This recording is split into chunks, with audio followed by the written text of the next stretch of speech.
E aí, família, tudo na paz? Eu sou Rafa Puglia. Esse é o canal do Aprende a Escrever Música. O canal que te ensina a escrever músicas que grudam na cabeça em 30 minutos. Do zero a viver de música. Eu sou pós-graduado, tenho 24 milhões de visualizações no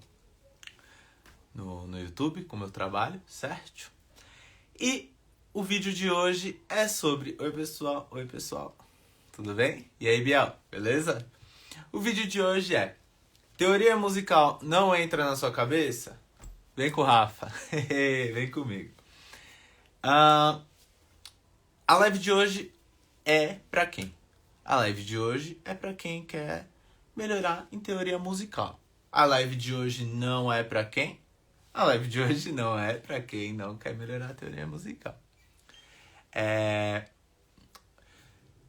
Na live de hoje também, se você quer aperfeiçoar suas composições e entender um pouco mais de teoria, você tá no caminho certo, ok? Vamos lá. Quero começar perguntando uma coisa pra vocês. Quanto tempo vocês acham que uma pessoa que não entende de teoria musical leva para compor uma sequência de acordes? Para compor uma harmonia do jeito que ela quer?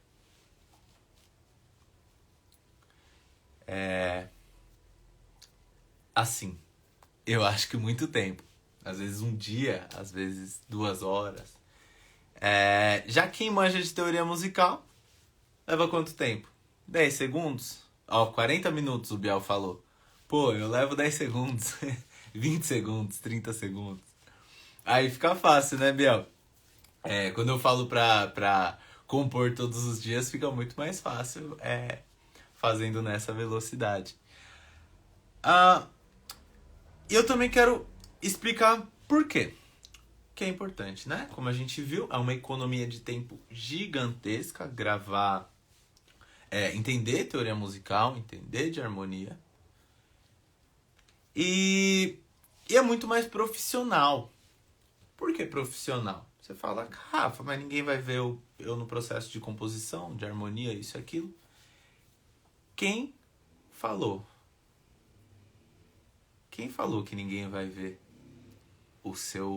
a profundidade que você entende de teoria musical? Rafa, mas eu sou compositor de trap. Eu não faço sertanejo ou gospel que tem que tocar um instrumento. Eu tô ali, pego uma harmonia da internet, um sample e faço em cima dele. Você faz em cima dele, mas você sabe que notas ele tá tocando? Você sabe encontrar a escala dele? O que eu mais vejo são produtores de trap e de rap demorando 1 hora pra colocar o tom do autotune. Cara, e isso com artistas gigantes. O Paulinho falou uma coisa: se não tem teoria nenhuma, talvez nem saiba o que quer. Às vezes a pessoa até sabe o que quer, mas não sabe como chegar lá, né? Sem a teoria musical. E muitos produtores gigantescos, não tô falando de produtor pequeno, tá, gente? Produtores gigantescos, artistas Voltei? Tava colocando pra carregar.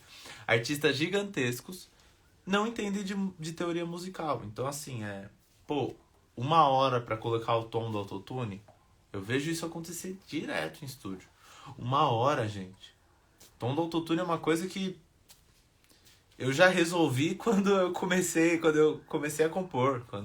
Depois de fazer a bateria, um instrumento harmônico, pronto. Tom do autotune é esse, acabou. Então eu resolvo coisas em 10 segundos, 15 segundos, 20 segundos. Que quem não entende de teoria musical leva muito mais tempo, leva horas. E assim, a Lugabi falou que tem preguiça de estudar teoria. Eu tenho preguiça de compor sem saber teoria, sem usar a teoria. Porque depois que você entende ela, ajuda muito, certo? Biel, vou fazer uma live só sobre esse assunto depois, tá bom? É um assunto mais, um pouco diferente, certo? Vamos lá. E assim, nesses estúdios, quando eu tô lá, eu falo, só me dá um piano, só me dá um violão, só me dá qualquer coisa que eu coloco o tom certinho pra vocês. E pronto. Aí todo mundo olha e fala, uau, nossa, ele manja muito. Caramba, uau. Sabe, eu fazendo uma coisa assim que você entra numa faculdade de música, ou um músico, músico mesmo, né? E todo mundo, assim, é natural, é o básico, sabe? Isso é muito louco. Às vezes, dependendo de onde você tá, o básico faz você se destacar e muito. Não é pouca coisa, né? Então é muito importante para sua carreira, para criação de contatos, para o seu nome rodar por aí também. A teoria musical ela é extremamente importante. E também uma economia de tempo para compor. Se você tem que compor todos os dias, imagina se você demora 40 minutos para fazer isso. Pô, 40 minutos você já cansou, você vai falar, deixa quieto, né? Agora quando você demorar 30 segundos, 60 segundos, fica muito mais tranquilo e muito mais fácil. E a teoria musical nada mais é que nada mais são do que guias para você não errar. Pensa assim. A teoria musical é muito confusa, ela é muito isso, ela é muito aquilo, eu me perco. São guias para você não errar. E eu vou te explicar isso hoje, nessa live, contando a história da música e da teoria musical. Você vai ver como é muito. Fica muito mais fácil, muito mais simples. E as coisas começam a fazer sentido. Certo? Aí tem quem fala, a teoria musical me travou. Estudar teoria atrapalha meu processo criativo, porque eu travo, eu não consigo ser eu mesmo. Então, é porque não estudou da maneira correta. Se a teoria musical tá te travando, é porque você não estudou da maneira correta. E ô Martins, beleza? Então é o seguinte, como assim não estudou da maneira correta? A teoria musical, pra você ter certeza que você entendeu, pra você ter certeza que você aprendeu, que você sabe utilizar ela, tem 3 pilares e o terceiro é o mais importante. Se você conseguir usar a teoria musical no terceiro pilar, você manja. Primeiro pilar, a própria teoria. Você estuda a parte teórica, lê e tudo mais, ouve alguém falar. Assiste essa live, né? Parte 2, prática. Pô, se você só lê e não tiver o som do piano do seu lado, ou alguma coisa, né? Música, pra você entender o que você tá lendo, não vai confundir mesmo e vai te travar mesmo. E o pilar número 3 é a composição. Composição, é na arena que o gladiador pede conselhos. É compondo que você tem certeza que você aprendeu teoria musical. Se você sabe teoria musical, mas não sabe compor, não consegue compor, trava, isso, aquilo, beleza. Você tem que estudar mais teoria musical ou estudar da forma correta, porque na internet a gente tem muita informação doida e um pedaço de cada lado, e aí você aprende uma coisa lá na frente que aí te confunde porque você não sabe o que tem lá atrás. Eu gosto de falar que a teoria musical, o estudo da teoria musical é igual matemática. Não adianta você ensinar uma criança a multiplicar, a dividir, a fazer aquela, não sei o que lá, equação de segundo grau, e não ensinar ela a somar e subtrair. 1 mais 1 é 2, sabe? Então, muito provavelmente, os problemas de melodia... Todo mundo fala, melodia é muito difícil, melodia é isso. Geralmente os problemas de melodia são ocasionados por falha no estudo da teoria. Então assim, é como construir um prédio. Eu sempre falo isso aqui, gente. Como construir um prédio. Se você começar a construir o prédio pelo 3º andar... Qual a chance de dar certo? Nenhuma. Você tem que montar boas estruturas, fincar boas estruturas. Você fica lá um tempão montando estrutura. Aí quando você começa a subir o prédio, sobe rapidão. Sobe muito rápido. Que você fala, nossa, nem imaginava que estava tão avançado assim. Porque você não vê nada, né? A estrutura, ela tá no solo, ela tá debaixo do chão. É igual plantar uma semente. Você não vê ela germinando, mas ela já está ali germinando. Ela já está crescendo e ela já vai virar uma árvore gigantesca. Só que quem não entende isso, só quer a árvore, vai ter é como eu falo, né? Vai construir um castelo na areia. Você pode até acertar uma música boa, 2 músicas boas, mas mais do que isso vai ser muito difícil. Você não vê o tanto de carreira de gente que estoura uma música e depois some? Então, precisa ter os fundamentos bem fincados no solo, né? E vamos lá, então. Porque hoje é muito conteúdo. O conteúdo é massivo. Certo? Vamos lá. Então, só para deixar claro, para lembrar vocês, se você não tem certeza se você manja ou não de teoria, é na composição. Sabe compor? Sabe usar tudo que você aprendeu para compor? Beleza. Você passou, aprovado, passou de série. Não sabe usar? Volte 10 casas. Certo? Vamos lá. Como começou a música? Gente, a música tá com a gente, eu acho que há mais de 50 mil anos. Assim, que a gente tem datado, né? Tem uma flauta de osso. Flauta mesmo, né? Que ela... Vou pesquisar aqui, ó. Flauta de osso mais antiga do mundo, pra ter a data certinha. 35 mil anos. É ano, hein? 35 mil anos. 33 mil anos a mais do que Jesus Cristo. 35 mil anos, a gente já tem conexão com a música. Certo? Olha que legal. A nossa conexão como seres humanos com a música já tem mais de 35 mil anos. Isso que a gente sabe, que a gente tem certeza. Porque uma flauta de osso foi encontrada com essa idade. Agora imagina o que a gente já cantava antes dos 35 mil anos. Ou instrumentos rítmicos, ou ritmo. Até chegar nessa flauta. Olha que louco. A gente perdeu isso, a gente não sabe disso. E por que a evolução humana é tão importante? Porque o nosso cérebro ele se adapta a isso, certo? O que é a sua ansiedade na evolução do ser humano? A sua ansiedade, ela é um jeito do seu corpo de te deixar mais ofegante, te deixar mais concentrado, porque você é uma presa. Chegou um leopardo e ele olhou pra você daquele jeitão. Você já fica ansioso, já sente tudo aquilo da ansiedade, e aí, porque é vida ou morte, ela era utilizada para sobrevivência. Hoje, com a internet, com isso, com aquilo, a gente fica ansioso por milhares de outros motivos, que não são mais questão de sobrevivência. Mas a gente ativa o mesmo mecanismo que a gente ativava há 50 mil anos atrás, 30 mil anos atrás. Se esse mesmo mecanismo é ativado de forma automática no nosso corpo, então a nossa conexão com a música, ela é também de forma automática. Criança, bebê.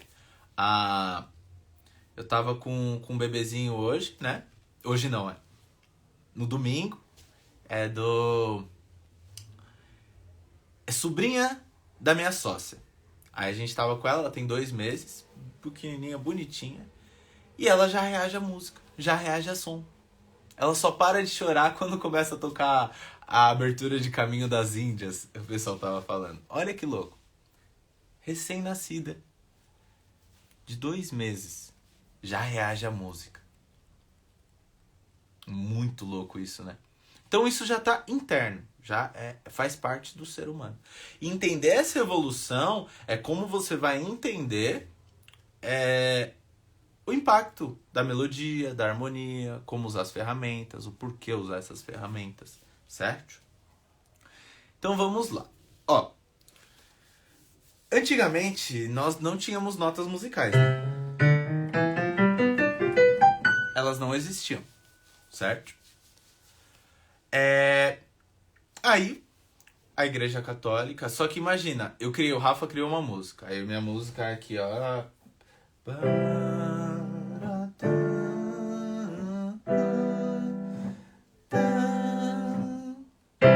Nossa, que melodia horrível. Rafa criou uma música. Você, sem a teoria musical, ela não existe, nada existe. Você ouviu minha música e falou, uau, eu amei essa música. Não tem internet, não tem como registrar essa música. Registrar que eu falo é escrever, não tem nada. Você vai lembrar dela. Você vai falar, nossa, era...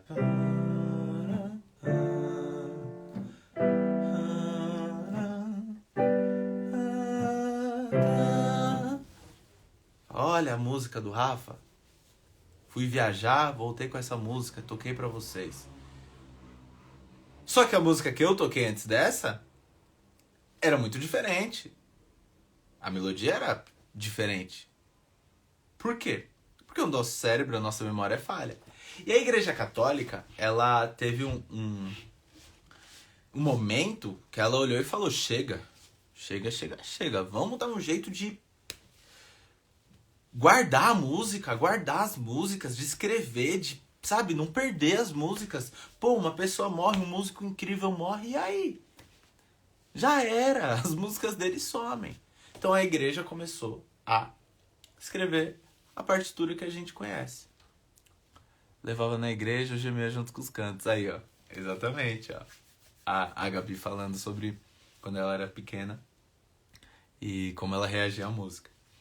Então, assim, você tem essas... A igreja começou a escrever. E pra escrever, ela pegou e falou, putz, mas não vai... Como que a gente vai escrever? Aí ela começou a escrever a partitura, criar a partitura. A partitura tinha 4 linhas, hoje tem 5. Aí tentaram fazer de diversas formas, Passou por muito tempo, uma evolução muito grande. Aí beleza. Só que o primeiro ponto para eles começarem a colocar a música no papel, eles pensaram, pô, imagina que antigamente não existia traste no violão, né? Deixa eu pegar... Traste, para quem não sabe, é a separação, é a divisão entre as notas no braço do violão. Não tinha, então era só uma corda sem essa divisão. Você tocava meio que de ouvido e ia encontrando as notas. A igreja falou, não, a gente vai ter que separar e falar, ó, são essas notas. E as notas são... essas 12 que a gente conhece hoje. Dó, Ré, Mi, Fá, Sol, Lá, Si, Dó. E tem os sustenidos e os bemóis entre elas. Certo? Então, ó, são 12 notas. 1, 2, 3, 4, 5, 6, 7, 8, 9, 10, 11, 12. Certo? Beleza. Só que aí você fala, pô, mas Rafa, existiam notas além dessas? Sim, existiam e existem na cultura oriental. Sabe quando você ouve uma música árabe que... Eu não sei. Eu não sei, é igual violino, Biel. Violino não tem traste. Quando você ouve essa música árabe, eles têm, tipo, notas entre essas duas. E não é uma nota entre essas duas, são várias notas entre essas duas. Por isso que pra gente é estranho ouvir uma música árabe. Pra eles é tranquilo, porque eles estão acostumados a isso, certo? Beleza. Depois que eles estipularam essas notas, eu vou pular uma partezinha, porque não importa muito pra gente. É mais teoria musical hoje. E aí, na igreja, qual que era o lance dos instrumentos e da música e da melodia? Na igreja, não só na igreja, os instrumentos, eles tentavam recriar a voz humana, certo? Então você pega um órgão, a flauta, sempre tentando recriar a voz humana. E passou muito tempo até eles pararem de tentar recriar a voz humana e começar a fazer outras coisas. Mas eles sempre tentaram recriar. Por quê? Porque se você tem um órgão aqui, gigantesco, com aqueles tubos enormes na igreja, quem já viu um órgão antigo de igreja, mano, às vezes é do tamanho da parede da igreja, só os tubos. Então eles conseguiam fazer um som muito forte, muito... E antigamente não tinha amplificador, não tinha microfone, não tinha nada, né? Então era o jeito que eles conseguiam fazer isso. Ou com corais, né? Todo mundo, um monte de gente cantando junto. Só que o que acontece? A igreja formalizou essas 12 notas, beleza. O italiano Guido d'Arezzo, ele pegou um hino, um canto, né, na verdade, da igreja. Igreja Católica. E esse canto, ele começava Dominus, não sei o que lá, Mi, blá, blá, blá. Ele pegou a primeira sílaba de cada frase desse canto. Quem tiver interesse é só pesquisar isso, tá? Guido d'Arezzo, italiano. E canto, notas musicais. Não é canto, é... O que a gente reza fugiu da minha cabeça. Vocês entenderam, né? Era uma oração, certo? Beleza, você encontra facinho no Google, Guido d'Arezzo. Aí ele pegou e a última nota era ut, né? Começava com ut, ele colocou um si ali. Ok. Aí na igreja tinham muitos corais que as pessoas cantavam lá. Então, tipo, as pessoas assim, os homens cantavam. As mulheres eram proibidas de cantar. As mulheres não podiam cantar naquela época, né? Então, o que eles faziam? Eles falavam, pô, mas como que eles tinham voz aguda? Se a voz do homem é mais grave, como eles tinham voz aguda nesses corais? Crianças. Então, menininhos cantavam lá. E como naquela época não tinha uma forma de ganhar muito dinheiro, de ter uma vida digna, e era muito difícil isso. E a igreja, ela era assim... Ela e o Estado estavam muito juntos, né? Tinha muito poder, muito dinheiro também. Algumas famílias optavam por castrar essas crianças. Castrar mesmo. E para elas continuarem com a voz aguda pelo resto da vida. E esses eram chamados castrati. Então eles preferiam fazer isso do que deixar a mulher cantar no coral, né? Na época, a gente não pode julgar o que acontecia na época. Mas é isso. E aí, o que acontece? Quando eles estipularam as 12 notas, eles falaram assim, pô, vamos todo mundo cantar a mesma nota. E fim. Certo? Então, ó.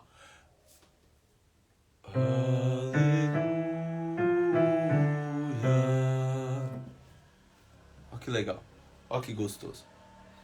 Só que aí o ouvido evolui, né? O ouvido ele vai percebendo coisas. E eles perceberam que os homens mais velhos cantavam aqui e as crianças cantavam aqui.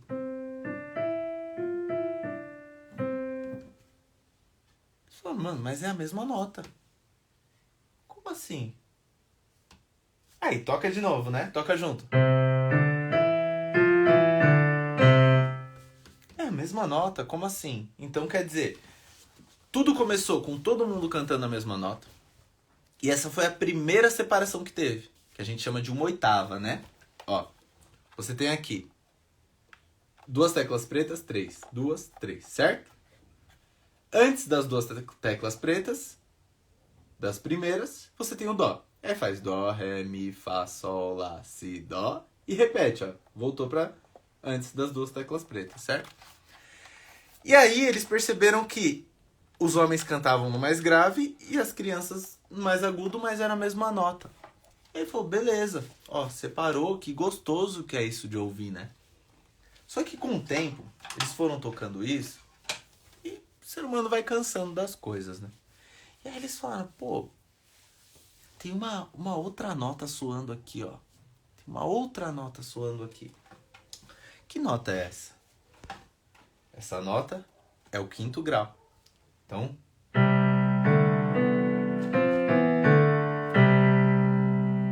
Olha. Olha a diferença. Vamos voltar em oitava? Agora em 5º grau. Só que esse 5º grau ele causa uma quando tocado em sequência, 5º e 8º grau, quando tocado em sequência, ele causa uma sensação, uma parada que eles não gostavam. Então, mais pra frente foi proibido de você tocar em sequência essas notas. Então você podia tocar 2, 3 vezes e depois não podia mais. Quando virou um contraponto, e a gente vai chegar nele. E aí depois eles foram tocando isso, tocando isso, até que eles ouviram mais uma nota. Pô, mas tem mais uma nota ali, ó, que é o terceiro grau. Olha que legal. Ó.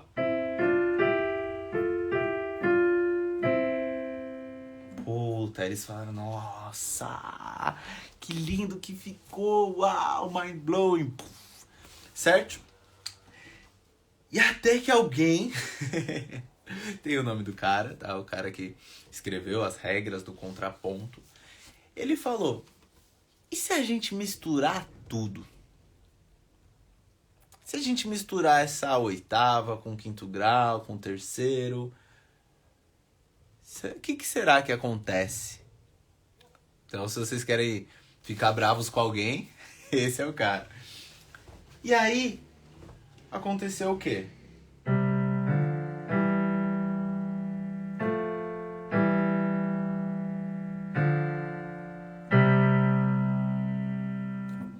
Aconteceram esses intervalos que a gente chama. Então, entre uma nota e outra, a gente tem um intervalo musical. Intervalo, certo? E aí, ao invés de tocar sempre o mesmo intervalo, tá, né? Não, eles começaram a brincar com isso. E pra gente brincar com isso, ele criou... Eu não lembro o nome do cara, mas ele criou as regras do contraponto. O que é um contraponto? Você tem uma nota, certo? Oxi. Você tem uma nota, que é um cantus. Esse é o cantus firmus. E você tem uma outra melodia. Então, uma nota não, uma melodia, né? Aqui. E você tem uma outra melodia por cima. Então, enquanto essa melodia anda assim, essa melodia ela vai fazendo outros movimentos. E você tem diversas regras para colocar uma nota entre outra e fazer esse contraponto entre as notas. Esse contraponto, ele foi chegando num nível cada vez mais avançado, até que ele virou a nossa harmonia. Então, nossos acordes, para quem não entende aqui, ó. Certo? Então, assim, lembra daquelas notas que eles foram percebendo? Primeiro a oitava, depois a quinta, depois a terça. Essas notas juntas, elas formam o acorde que a gente toca. Certo? Toquei essas notas, tônica, terça e quinto grau. Juntas, elas formam o nosso acordezinho bonitinho. Beleza? E as melodias que a gente cria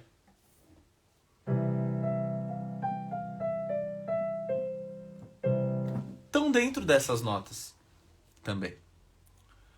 Rafa, 100% do tempo as melodias estão dentro dessas notas? No tempo forte e no tempo fraco, sim. Quando você começa, ó, 1, 2, 3, 4. Então, no 2 e no 4, tempo fraco. No 1 e no 3, tempo forte. No tempo forte, para você criar boas melodias, geralmente você mantém as notas do próprio acorde, né?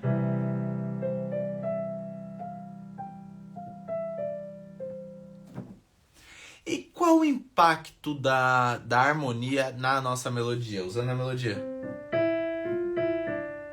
Certo? É como se essa melodia fosse um substantivo. O que é um substantivo? Alguma coisa, um carro. Ó, essa melodia é um carro. Aí você fala, mas que carro? É um Uno, é uma Ferrari, é uma Lamborghini? É um carro vermelho, é um carro bonito, é confortável, é duro, é triste? A harmonia te entrega isso. Então você tem aqui, por exemplo, ó.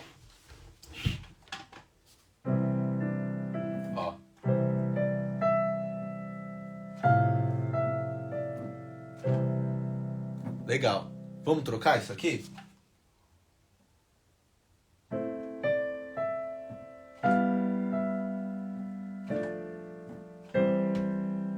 Olha como mudou. Olha como mudou. Agora vamos trocar de novo?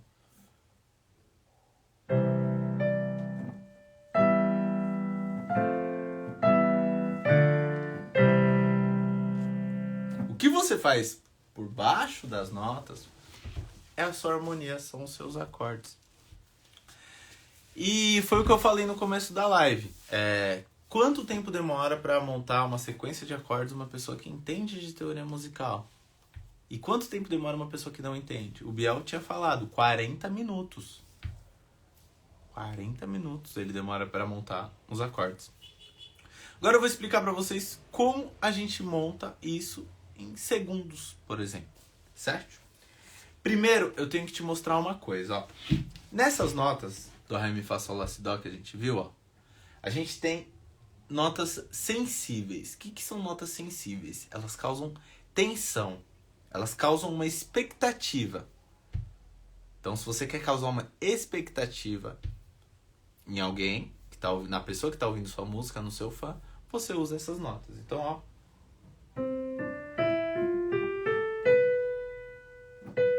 Tá ouvindo? Ó.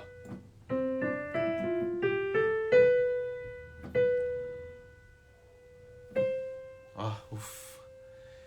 Resolvi a expectativa. E agora descendo.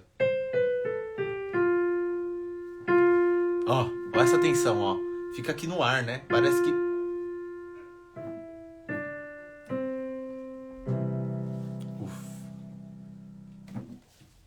Juntas essas notas formam um trítono, né? E esse trítono, na época dos cantos, do contraponto, ele era proibido na igreja. Então, se você tocasse um trítono na igreja, ou se você escreveu o contraponto e soasse um trítono, você simplesmente ia pra fogueira. Porque isso daqui não é de Deus. Só que, com o tempo, a igreja foi percebendo que isso é necessário, isso é importante. Ellen, aplicado no canto, é só cantar a melodia.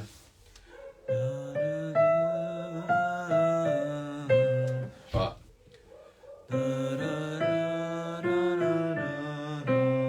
Então, ao invés de tocar, eu cantaria.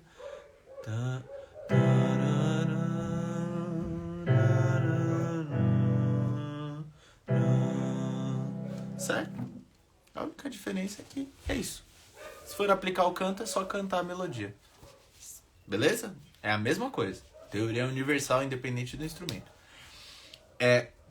Então, assim, você ia pra fogueira. Só que, como a igreja foi percebendo que era necessário esse trítono, que era necessário? Porque as músicas, sem ele, ficam muito a mesma coisa. Tipo, ó, vamos lá.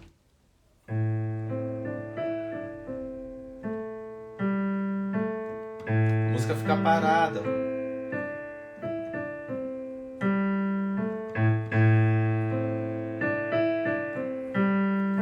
Sem movimento, sem graça. Quando você coloca um trítono,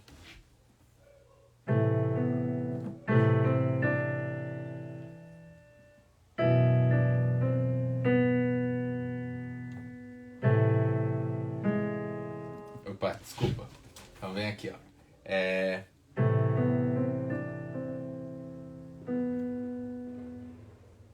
Nossa, calma aí, gente. Me confundi muito aqui. Aqui, tá. Então você tem aqui.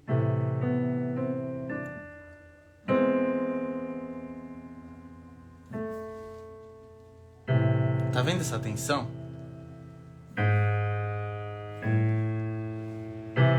Essa tensão, ela é o que move a nossa música hoje. Ela cria um movimento. Ela gera uma tensão que relaxa. Depois gera outra tensão que relaxa. Pensa na sua vida. Se você tem uma vida pacata, que é assim, do começo ao fim, uma pessoa que fala assim, do começo ao fim, não rola, saca? Se as músicas sem trítonos ficam paradas, por que a escala pentatônica é tão aclamada? Porque o trítono continua na harmonia. Se as pessoas não fazem harmonias pensando na escala pentatônica. Você até vê por aí, mas as músicas não tem. Entende? A escala pentatônica é usada para fazer um solo, para fazer uma melodia. E aí essa melodia vai encaixar independente do acorde que a pessoa tá tocando. É por isso que a escala pentatônica é tão aclamada. Não é pelo fato, o trítono continua ali, só que ele continua nos acordes na base. Fechou, Lucas? E esse trítono virou, a gente tem o acorde mais importante da escala, né? A escala de dó é o acorde de dó. Só que aí esse trítono veio com um acorde dominante que ele virou o segundo acorde mais importante da escala. Porque ele gera ó. Então expectativa, relaxamento. Expectativa, relaxamento. Só que é chato demais uma música só com isso, né? Aí você tem o terceiro, a terceira função. Você tem relaxamento, que é tônica, dominante, quinto grau, e a terceira função é a subdominante. Então aqui você tem tônica, dominante, tônica, dominante. Tá muito chato, vamos para outro lugar? Aí dominante. Olha como coloriu mais a música, olha como gerou mais contraste na música, olha como agora ficou completo para os nossos ouvidos. Certo? E aí vocês lembram que eu falei assim, no tempo fraco, toca as notas da melodia, as notas do acorde na melodia. No tempo forte, você pode usar umas outras notas, mas de uma forma tratada que a gente fala, né?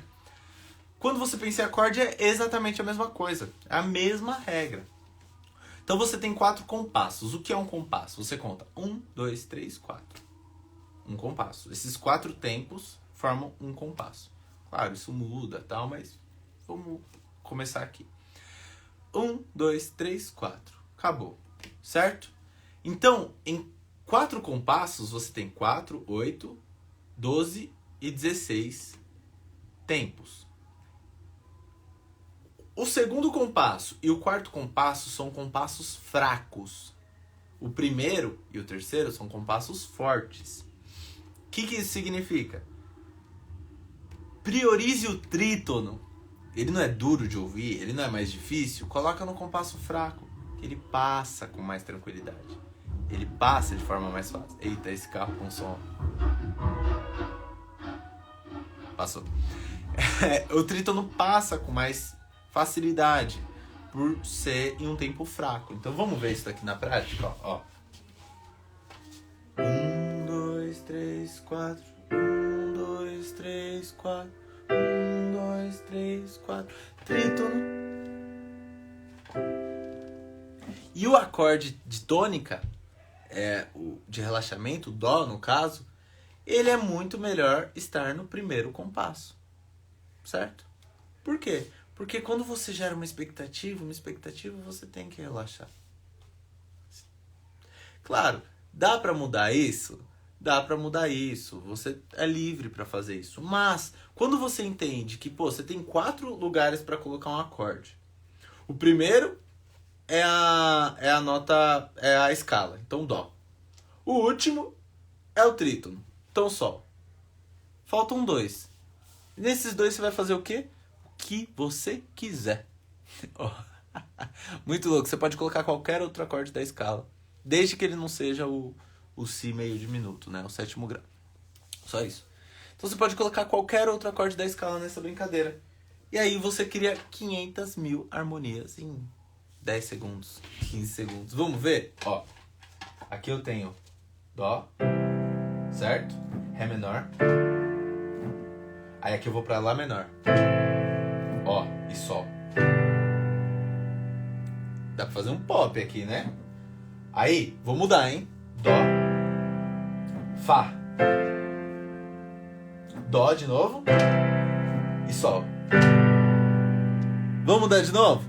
Dó e sol. Primeiro e último acorde sempre igual. Só muda o meio. Olha como muda totalmente a cara da música, dos acordes, né? Ó, dó. Mi menor. Lá menor. Sol. E dó.